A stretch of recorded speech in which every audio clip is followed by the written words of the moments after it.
Blackmail होने के लिए बुलाया गया था। अपनी रिपोर्ट में पुलिस का ये कहना है कि दीपक चौरसिया ने गुस्से से उठकर जांच में कोई सहयोग नहीं दिया उठते को। और आज मैं ये दावा करता हूँ कि एक दिन सच उजागर होकर रहेगा और ये दीपक चौरसिया जैसे दरिंदे जनता के सामने आएंगे और ये जनता सब अपने सर को कूटेगी कि हमने किसके कहने पर एक महान संत के प्रति ऐसा अपने देश भरा। जस्टिस डिले जस्टिस डिनाई, ये बात मैं इसलिए कर रहा हूँ क्योंकि 7 साल पुराने एक मामले के अंदर देश के विवादित पत्रकार दीपक चौरसिया का नाम सामने आ रहा है। जी हाँ, जस्टिस डिले और जस्टिस डिनाई मैंने इसीलिए कहा है और उसी को हम आगे लेकर बात करते हैं कि आखिरकार वो मामला है क्या जिसके अंदर मशहूर और विवादित पत्रकार दीपक चौरसिया के ऊपर गंभीर आरोप हैं। हमारे साथ में जन जागरण मंच से यहाँ पे कुछ साथी हैं, हम पूछना चाहेंगे कि आखिरकार मामला क्या है। सबसे पहले आपका मैं शुभ नाम जानना चाहता हूँ, क्या नाम है आपका? मेरा नाम सुनील कुमार गुप्ता है जी। सुनील कुमार गुप्ता जी, जो आपके गंभीर आरोप हैं देश के मशहूर और विवादित पत्रकार के ऊपर, क्या आरोप है? मैं सिर्फ 2 ही शब्द बोलना चाहूँगा जी कि न्याय प्रक्रिया को लेकर जी कि रसूखदार आदमी को न्याय के लिए कुछ करना नहीं पड़ता है, गरीब आदमी के लिए न्याय के लिए भटकना पड़ता है, न्याय के लिए उसे ठोकरें खानी पड़ती हैं, न्याय के लिए उसके पास पैसा नहीं होता है, तो न्याय के लिए दर्द। ऐसा ही मेरे दामनी व छोटी दामनी के केस में हो रहा है जी। उस बेचारे के पास पैसा नहीं है, खाने तक को पैसा नहीं है और वो बेचारा न्याय कहाँ तक मिले। जब हम लोग जन जागरण मंच वाले हम साथ में आए हैं, उसके बाद बेचारे की थोड़ी सांस में सांस आई नहीं तो वो बदनामी की वजह से घर से बाहर नहीं निकलता था। उसका पूरा परिवार घर से बाहर नहीं आता था बदनामी की वजह से कि ये क्या कर डाला है एक पत्रकार ने, समझे आप। पैसा और रसूख का मामला इतना कि सर चढ़ के बोलने लगे और एक पत्रकार को आज़ाद छोड़ दिया जाए। आपका कहना यह है? हाँ जी, हाँ जी। कि जो न्याय मिलता है वो रसूखदारों को मिलता है और गरीब आदमी के पास में न्याय के लिए पैसा नहीं है। इसका मतलब न्याय पैसे से मिल रहा है। आपका क्या शुभ नाम है, मैं आपसे जानना चाहूँगा। जी हरी जी, क्या कहना है आपका? जिस तरीके से आपने देश के एक पत्रकार के ऊपर आरोप लगाए हैं कि इन्होंने टीआरपी की वजह से इस मामले को तोड़ मरोड़ कर पेश किया है, क्या कहना है? पहली बात तो ये आरोप हम नहीं लगा रहे हैं, ये आरोप जो है कानून के आधार पर, सबूतों के आधार पर ये प्रमाणित हो गया। जब इस मामले को मैं आपको बताना चाह रहा हूँ कि हमारा आरोप नहीं है, हमारा आरोप एक तरह से अभी सिद्ध हो चुका है। 2013 में तो 0 एफआईआर दर्ज होती है। 2 साल के बाद इस 0 एफआईआर को तब्दील करने, मतलब पूर्ण एफआईआर में को तब्दील करने हमें सुप्रीम कोर्ट जाना पड़ता है। 2014 में जब सुप्रीम कोर्ट का आदेश होती है तब जाकर ये 2015 में एक फ्रेश एफआईआर दर्ज होती है मीडिया वालों के खिलाफ। आपका कहने का मतलब ये है कि 2 साल आपको एफआईआर कराने के लिए जद्दोजहद करनी पड़ती है? हाँ जी, जी। उसमें भी सुप्रीम कोर्ट जब आता है तब एफआईआर होती है। और इतना नहीं, लेकिन एक बार मैं बता दूं आपको, जब 0 एफआईआर जब दीपक चौरसिया के खिलाफ जब दर्ज हुई उसके बाद घबरा कर दीपक चौरसिया ने इलाहाबाद हाई कोर्ट का दरवाजा खटखटाया। दरवाजा इसलिए खटखटाया क्योंकि नोएडा में जब ये मामला गई तो वहाँ पर हजारों की संख्या में संगठन लोग धरना प्रदर्शन किया।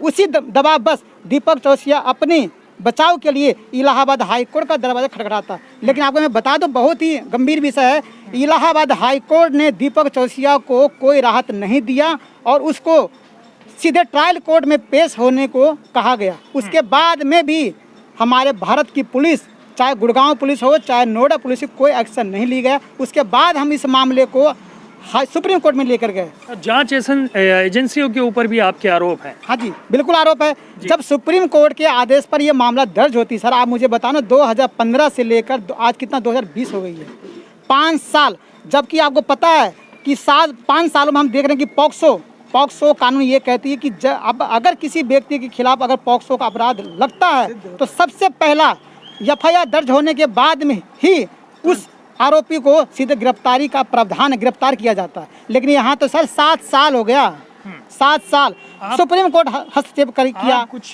चंडीगढ़ हाई कोर्ट के, सुप्रीम कोर्ट के क्या पेपर दिखा रहे थे? क्या सर मैं आपको दिखा रहा हूँ, मैं आपको एक तो 0 एफआईआर की कॉपी में दिखाना चाह रहा हूँ। उसके बाद में ये हाई कोर्ट में पुलिस ने स्टेटस रिपोर्ट पेश किया। मैं आपको बताना चाह रहा हूँ, ये मामला जो है 3 बार ये हाई कोर्ट में गया और 3 बार हाई कोर्ट में जाने के बाद एक तो हम पुलिस ने जब कोई एक्शन नहीं लिया तो पुलिस के विरुद्ध हम गए। उसके बाद में पुलिस ने कोर्ट का मानना किया, उसके बाद फिर हम हाई कोर्ट में गए। उसके बाद इस मामले को बंद करने के बाद हम सीधे इस केस में सीबीआई जांच की मांग किए।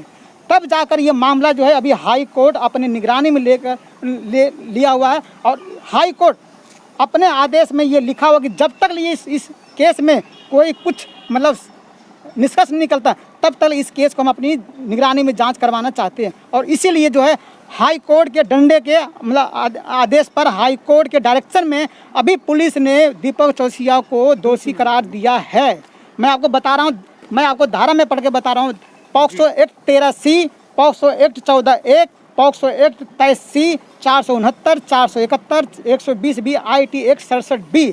आप अगर इन सभी धाराओं को अगर जोड़ें तो आप करीब 25 साल 30 साल की सज़ा बनता है, ठीक है। लेकिन 7 साल के बाद अपराध सिद्ध होने के बाद पुलिस का ये कहना है कि दीपक चौरसिया एक बड़ा पत्रकार है, चूँकि मीडिया से जुड़े हुए लोग हैं। पुलिस का ऐसा कहना है कि इनकी गिरफ्तारी से देश में माहौल ख़राब हो जाएगा। बताओ कितनी चिंताजनक बात है ये। कितनी इसका मतलब सीधा सा ये होता है कि अगर कोई बड़ा पत्रकार है या रसूखदार है, क्या उसे छोड़ देना चाहिए? ये एक बड़ा सवाल है। मैं आपसे जानना चाहूँगा कि जिस तरीके से ये आरोप है और जिस तरीके से बताया कि आरोप सिद्ध भी हो चुके हैं, क्या कारण मानते हैं जो इतनी देरी हुई इस केस के अंदर? पुलिस इसमें कोई भी एक्शन इसलिए नहीं ले रही है कि इसमें मुझे लग रहा है कि सरकार का दबाव है।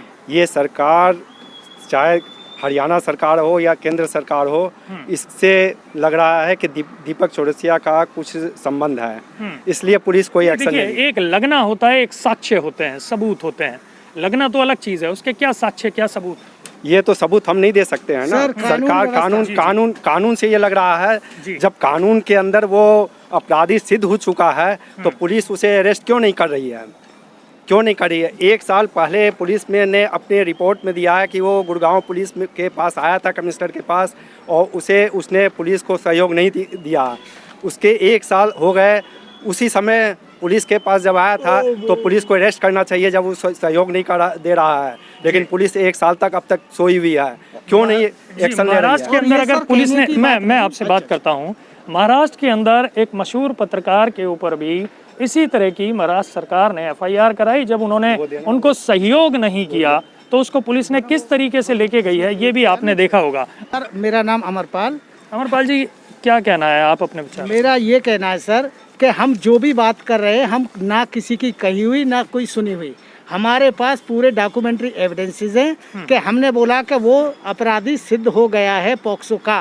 तो आप जो है FSL रिपोर्ट जो चंडीगढ़ का ऑफिशियल रिपोर्ट होती है उसको रेफर कर सकते हैं उसके लिए कि भाई उसको अपराध उस पर पॉक्सो का हो गया है सिद्ध, फिर भी उसकी गिरफ्तारी नहीं। अब आपने बोला कि भाई आप क्या कहना चाहते हो कि सरकार का, आप ये बताइए, सरकार कानून व्यवस्था और इन सारी प्रणालियों को देखने के लिए रेस्पॉन्सिबल है। जनता ने उसको नियुक्त करके भेजा इन सबको देखने के लिए। यदि ये सही काम नहीं कर रहे हैं तो इसमें क्या संदेह है आपको कि भाई इसमें सरकार का जो मिली भगत नहीं है? क्या हमारे कहने से ही वो होगा? भाई सरकार रेस्पॉन्सिबल है हर चीज़ की। यदि कोई चीफ मिनिस्टर को हम जो अवगत करा रहे हैं लिख करके, होम मिनिस्टर को हम जो का अपने उसमें मेमोरेंडम देते हैं, हमने जंतर मंतर पे कई बार प्रोटेस्ट प्रोसेसन किए हैं, राष्ट्रपति तक महोदय तक हमारे जो का वो जाते हैं, समझ गए साहब। जब एक्शन नहीं हो रहा है तो हम यही कहेंगे कि निष्क्रियता सरकार की भी इसमें है, क्योंकि वो नहीं चाहते कि एक बच्ची जिसकी इज्जत को तार तार किया, एक महान संत जो सबके दुनिया की नज़रों में एक भगवान के रूप में थे, उनकी इज्जत को तार तार किया गया। जिस केस के अंदर वो आज जेल में है उस केस में भी कोई प्रमाण नहीं है किसी के पास, उसमें मीडिया ट्रायल के चलते ही उनको सजा सुनाई गई है। ये मेरा कड़वा सच है। बिल्कुल आपका ये कहना है कि जो आज के वक्त के अंदर मीडिया है, हाँ जी, वो अपनी TRP के लिए, अपने मुनाफे के लिए किसी की भी इज्जत को तार तार कर, बिल्कुल पॉलिटिकल असिस्टेंस के लिए, नेताओं से रसूखात बढ़ाने के लिए और फाइनेंशियली बेनिफिट्स के लिए TRP होती है, ओनली फॉर बेनिफिट्स फाइनेंशियली।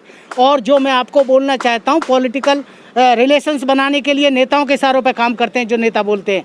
तो ये, और जो भोली जनता इस देश की जो उनको देखती है वो सच समझती है, जो जनता देखती है, जो वो बोलते हैं टीवी एंकर्स, क्योंकि स्पेशली टीवी वगैरह का जाता है तो वो जनता उसको सच समझ लेती है, और सच समझ करके जिस आदमी को ये बदनाम करना चाहते हैं उनकी नज़रों में बदनाम हो जाता है, उनका हासिल हो जाता है मकसद। और जिसको ये नालायक भी होगा उसे ऊपर उठाना चाहेंगे, उसको ऊपर उठा देते हैं, क्योंकि ये दिखाते जनता समझ रही है भाई टीवी वाले दिखा रहे सही है, सच दिखाते हैं। सच कि दिखाते आपकी कुछ बात रह गई मैं है। आपको कैमरे के सामने ये मैं दिखाना चाह रहा हूँ, ये आप देख सकते हैं। ये चंडीगढ़ हाई कोर्ट में पुलिस कमिश्नर ने रिपोर्ट पेश किया है। इसका मैं तीसरा पेज में बता रहा हूँ। इसमें पुलिस ने अपने रिपोर्ट में ये लिखा है कि 14/11/2019 को दीपक चौरसिया को जांच में शामिल होने के लिए बुलाया गया था। अपनी रिपोर्ट में पुलिस का ये कहना है कि दीपक चौरसिया ने गुस्से से उठकर जांच में कोई सहयोग नहीं दिया, उठ के चला गया। ये सर हाई आप कोर्ट को लिख के उसके, भेज रही उसके है। बाद में पुलिस का ऐसा कहना है कि हमने एक धारा और लगाए। सर आप मुझे ये बताओ, 14/11/2019 को आपके जांच में सहयोग नहीं किया, मतलब पुलिस के आदेश का अवमानना कर रहा बंदा हो। 1 साल आज हो गया, 1 साल के बाद आप उसको छोड़ रहे हो, तो ये क्या दर्शाता है? आप मुझे बताओ, अगर उस व्यक्ति जो रसूखदार है वो व्यक्ति अगर बाहर घूम रहा है, लेकिन जो पीड़िता परिवार है, एक सामान्य वर्ग के व्यक्ति है, आप बताओ उसके जीवन पर एक प्रतिकूल भी तो प्रभाव डाल सकता है ना। तो ये स्पष्ट होता है, ये हमने बोल रहे हैं, ये स्पष्ट होता है कि जब पुलिस को दोषी मान रहा है, जब पुलिस मान रहा है कि मुझे जांच में सहयोग नहीं कर रहा, फिर भी टेलीविजन पर बैठकर अपनी डिबेटें कर रहा है और पुलिस मुखदर्शक बन के अगर बैठी है, तो ये सिद्ध होता है कि सरकार जानबूझकर उस पर ऊपर कार्रवाई नहीं करना चाह रहा। ये तो चूँकि हाईकोर्ट जब इस मामले को संज्ञान में लिया है ना, तब कुछ मजबूरी बन चुकी है, और मुझे न्यायालय पर पूरा भरोसा है, ताकि जब हाईकोर्ट संज्ञान ले रहा तो मुझे हम लोगों को पक्का एक उम्मीद जगी है। सर ऐसा है, वो आप क्या अवेल कराएंगे, ये पूरी देश की जनता जानती है। जो इसने उसको संत का नाम ले लेकर के भी खूब, और जिस तरह से इसने दिखाया, मैं बताता हूँ कि वो सब पूरी जनता जानती है। और वो संत आज भी जो जेल के अंदर है, मैं आपको फिर बोल चुका हूँ, और एक दिन ये सत्य उजागर होकर के रहेगा। जिन साजिशकर्ताओं के तहत वो महान संत जेल के अंदर है, वो सिर्फ मीडिया ट्रायल के थ्रू है। एक भी रिपोर्ट, एक भी मतलब प्रूफ उसके जो का उनके जिस खिलाफ नहीं है। आसाराम बापू जी का नाम ले रहा हूँ मैं आपको, और आज मैं ये दावा करता हूँ कि एक दिन सच उजागर होकर रहेगा, और ये दीपक चौरसिया जैसे दरिंदे जनता के सामने आएंगे, और ये जनता सब अपने सर को कूटेगी कि हमने किसके कहने पर एक महान संत के प्रति ऐसा अपने द्वेष भरा। जन जागरण मंच है, इस मुहिम को कहाँ तक ले जाने की तैयारी, और कब तक आप इस लड़ाई को लड़ते ये रहेंगे? सवाल बहुत महत्वपूर्ण है। जन जागरण मंच किसी धर्म, किसी भी संत से ताल्लुक नहीं रखता। एक बात ये लड़ाई जन जागरण मंच इस लड़ाई को इसलिए लड़ रहा है। पहली बात तो ये कि जो मीडिया अपने आप को निष्पक्ष बताने का प्रयास करती है, उस मीडिया का पोल हम जनता के सामने उजागर करना चाहते हैं कि मीडिया कितना भ्रष्ट है। मीडिया का जो न्यूज़ जो है, अधिकांशतः न्यूज़ जो है वो बिल्कुल बकवास होता है, कपोल कल्पित होता है। एक तो हम इस उद्देश्य को लेकर, दूसरी उस पीड़िता परिवार जब न्याय की दरवाज़ा खटखटाया, जब हम लोगों के संज्ञान में ये बात आई, क्योंकि हमारा जो जन जागरण मंच जो संस्था है, ये समाज के लिए हमारी संस्था काम करती है, ठीक है। दूसरी बात, जैसे ये जो भाई साहब बोल रहे हैं कि संत का मामला, चाहे कोई भी संत हो, आप अपने किसी संत को टारगेट करके या किसी एक निजी परिवार के वीडियो को टारगेट करके अपनी एक आमदनी का साधन बना रहे हो, तो कम से कम आपका भी तो एक्सपोज होना चाहिए। जैसे कि आज हम देख रहे हैं, हमारा सवाल है पॉक्सो, उस पॉक्सो का हवाला देते हुए आज बड़े बड़े साधु संत जेल में है, बड़े बड़े जेल में है, इसमें आप छुपा नहीं सकते हो। लेकिन जब वही पॉक्सो एक मीडिया पत्रकार के ऊपर लगती है, तो ऐसा क्यों? इसका मतलब है कि कानून सही में बताया कि कानून जो है गरीबों के लिए नहीं है, कानून अमीरों के लिए है। अमीरों के जेब में कानून होता है। उसके जैसे आप अर्नब गोस्वामी की बात करें सर, अर्नब गोस्वामी को हाई कोर्ट ने अगर नहीं सुना, एक ही दिन में सीधे सुप्रीम कोर्ट सुन लेता है। लेकिन जब वही किसी गरीब परिवार की जब बात आई ना, तो आपकी फाइल जो है टेबल पे महीनों महीनों तक घूमते रहेगा। तो ये बिल्कुल एक कड़वा सत्य है। न्याय जो है ना अमीरों की जेब में हो गया है, ये कड़वा सत्य है। जी, आप मुझे बताओ सर, आप आज हरीश साल्वे, आपको पता है उसका जो फीस है करोड़ों में। क्या एक गरीब परिवार, जो पीड़िता परिवार दीपक चौरसिया के खिलाफ जो लड़ रही है, क्या उसकी इतनी ताकत है कि हरीश साल्वे जैसे वकील को रखे हो? वो संभव है? जन जागरण मंच ने तन मन धन से उसका साथ दिया। कई जो इसके अंदर संगठन लगे हैं, जिनके चलते जो का ये केस जो है सबकी मदद से आगे बढ़ रहा है। और हम उम्मीद करते हैं कि सरकार जागेगी और इस पीड़िता का जिसको पीड़िता बनाया गया है, इस बच्ची को भी न्याय मिलेगा, और उन संत की भी जो छवि बिना वजह के मतलब बदनाम किया गया है, उनको भी उससे जो राहत मिलेगी। जी, बहुत बहुत शुक्रिया माइनॉरिटी न्यूज़ से बात करने के लिए। तो जिस तरीके से यहाँ पर एक बात निकल के आई है कि पॉस्को जैसा मामला, उसके अंदर सुप्रीम कोर्ट और हाई कोर्ट जब संज्ञान लेते हैं उसके बाद जाके एफआईआर होती है। इसीलिए मैंने अपनी खबर के शुरुआत में कहा था जस्टिस डिले जस्टिस डिनाई। क्या टीआरपी के गंदे खेल के अंदर किसी की भी अजमत तार तार कर दी जाएगी और उसके बाद उसे रसूखदार मानकर छोड़ दिया जाएगा? ये सवाल आम जनता के लिए है कि जो इंसाफ के लिए दर दर भटकती है और करोड़ों रुपए की फीस देने के लिए उनकी जेब में पैसा नहीं होता। क्या एक आम आदमी को इंसाफ मिलेगा? बिल्कुल मिलेगा, क्योंकि न्यायपालिका पर अब भी लोगों को भरोसा है और उम्मीद करते हैं कि आने वाले वक्त के अंदर जल्द से जल्द इस तरीके के आरोपों के अंदर ग्रसित लोगों को सजा मिलेगी और जिन लोगों के साथ ऐसी घटनाएं हुई हैं उन लोगों को इंसाफ ज़रूर मिलेगा। इस वक्त सेंट्रल दिल्ली से माइनॉरिटी न्यूज़ के लिए मैं आसिफ खान।